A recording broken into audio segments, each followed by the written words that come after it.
Hi, I'm Shan Wu with DC Student Defense, and I want to talk to you about how to know and what should you do if you think you've been the target of unlawful retaliation under Title IX.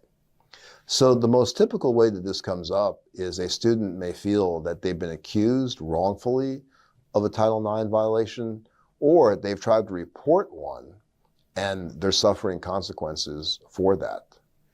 Now, the unlawful aspect of it, a little bit of a deceptive term when people are talking that way, because it might be unlawful, but it has to be proven someday in the court of law. You don't want to go there right away. So oftentimes, students and families come to me and say, we want to sue the school.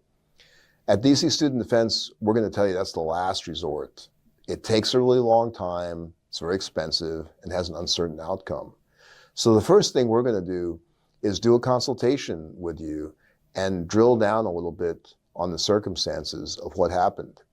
There may be times when something seems really unfair and unlawful, but it's actually part of the process that the school does. It's important for you to know that process and be able to follow it so that you have the best chance of getting out of this situation without having your record blemished.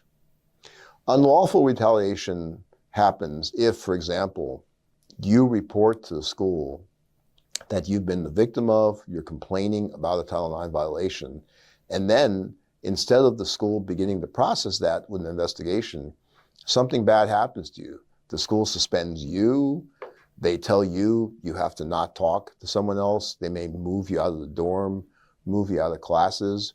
Those are kind of red flags if you're the one telling the school, hey, something bad happened to me, and that's how the school is reacting. If that happens, that's a red flag. Make sure you get in touch with us and we can do a consultation to help you understand these circumstances and whether it actually is turning into retaliation against you exercising your rights under Title IX.